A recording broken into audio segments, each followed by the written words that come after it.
మన హిందూ యువకులంతా కూడా ఈడ రంగేస్తే ఓల్ సిటీ దారు షఫాల వడాల బిడ్డ రంగు అర్థమైంది కదా? ఎవరి మీద పడాలి? బాంబర్దుల మీద పడాలి. ఆల్రెడీ ఆ కొడుకుల కుర్చీలు పడుతున్నాయి. తెలంగాణ రాష్ట్రంలో భారతదేశంలో హిందుత్వము ఫుల్ జోష్గా పెరుగుతుంది. ఆ కొడుకుల కుర్చీలు పడుతున్నాయి బాంబర్దులకి.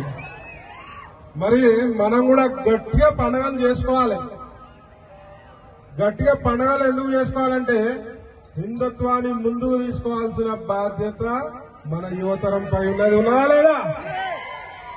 ఇలా చూస్తే ఏడ చూసినా రంగు రంగు రంగుల మయమైంది. ఏడ చూసినా హోలీ ఈవెంట్లు విపరీతంగా. మరి కొన్ని హిందూ వ్యతిరేక శక్తులు పర్మిషన్ల రూపంలో రకరకాల ప్రయత్నాలు చేస్తూ ఆపాలని. కానీ మనం ఐక్యమత్యం ముంగట వాళ్ళే నిలబడతారు బిడ్డ. అవునా కదా? ఏడ చూసినా కాషాయం, ఏడ చూసినా హిందుత్వం బాగా ముందుకు సాగుతుంది. మరి మీరందరూ కూడా ఉట్టి హోలీ పండుగ ఆడడమే కాదు, వచ్చే వినాయక చవితికి కూడా చూపించాలి మన యూనిటీ యొక్క, మన ఐకమత్యం యొక్క పవర్. హిందూ సోదరులందరూ హిందుత్వం ఉంటేనే మనం మంచిగా ఉంటాము, హిందుత్వం ఉంటేనే మన భవిష్యత్తు మంచిగా ఉంటుంది, హిందుత్వం ఉంటేనే మన పండుగలు మంచిగా ఉంటాయి. ఈ సందర్భంగా తెలియజేస్తున్నా. ఇక మత మార్పిడి కుక్కలైతే బిచ్చప్పలకైతే అధ్వానం అవుతారు. ఈ కొడుకులు ఎట్లా అడుక్కుంటారు? మా మతంలోకి రా, మా మతంలోకి రా, మా మతంలోకి రా. బిచ్చప్పల కంటే ఎక్కువ అధ్వానంగా అడుక్కుంటారు. నేను మొన్న ఒక సభలో అడిగినా,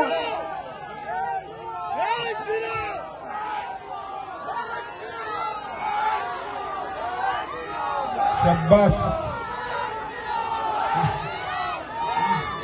మొన్న ఆంధ్ర పోయినప్పుడు ఒక సభలు అడిగినాం, అన్ని మత మార్పిడి కుక్కలు బిచ్చపోళ్ళ లెక్క మా మతంలోకి ఎందుకు అడుగుతుర్రా? మరి మీ దాంట్లో మొగోళ్ళు లేరా బిడ్డ అని అడిగినా నేను. మా మతంలోకి ఎందుకురా? మరి మీకు శాతనైతే లేదా? మా మొగోళ్ళు కావాలా అని అడిగినా. ఇట్లంటే సుర్రు అంటది కొడుకులకి. ఇక గమ్మత్తున్నది. కొత్త చూస్తుర్రా ఇవాళ పాస్టర్లు, దొంగ పాస్టర్లు తచ్చనంగానే గుడ్డోడు లేచి నడుస్తాడు, కళ్ళు తెరిచి ఉరుకుతుంటాడు. తచ్చనంగానే కుంటోడు లేచి ఉరుకుతున్నాడు.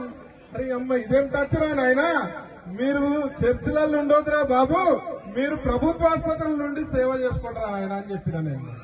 అంతేగా బిడ్డా, దొంగ పాస్టర్లకి కాళ్ళు ఇరుగుతే బిడ్డ ఏమన్నా మభ్య పెడితే మాత్రం చెప్తున్నా, ఎవరైనా సరే హిందుత్వం గురించి పనిచేయాలి యువత అంతా.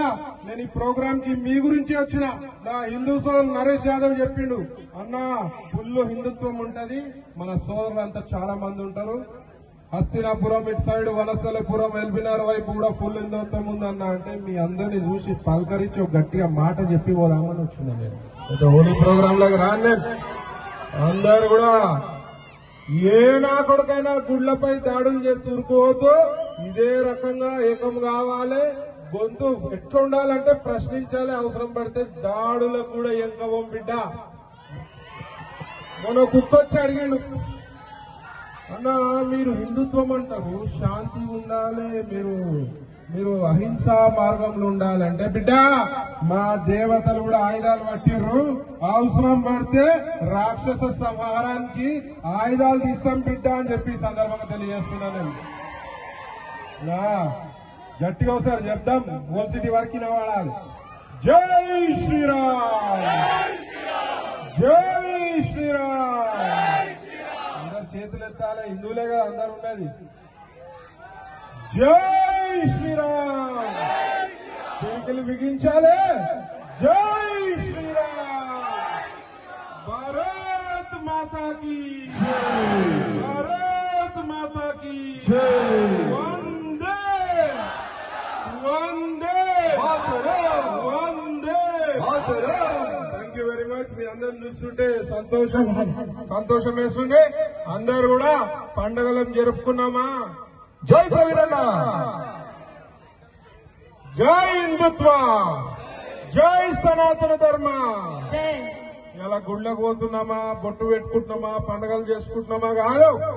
ఎవడైనా హిందూ దేవతలపై గాని హిందుత్వం కానీ ఎవడన్నా అనుచిత వ్యాఖ్యలు చేస్తే తోలు తీస్తాం బిడ్డ అని సందర్భంగా చెప్తూ అందరు కూడా ఏకమై ఉండాలి. ఐక్యమత్యమే మన బలం. జై శ్రీరామ్. నాకు ఇక్కడ అవకాశం ఇచ్చిన నా సోదరుడు నరేష్ యాదవ్ కి ప్రత్యేకమైన ధన్యవాదాలు. అందరి టీం కూడా, మా చెల్లె నిర్మల రాథోడ్, లక్ష్మక్క అందరు కూడా అద్భుతమైన కళాకారులు. వాళ్ళు పాడతారు, మీరు ఎంజాయ్ చేయండి. అందరు కూడా సేఫ్ గా ఇంటికి వెళ్ళండి, జాగ్రత్తగా ఉండండి, లైఫ్ ఎంజాయ్ చేయండి, ఏదైనా చేయండి, హిందుత్వానికి పనిచేయాలని చెప్పి సందర్భం తెలియజేస్తూ జై శ్రీరామ్. జై శ్రీరామ్.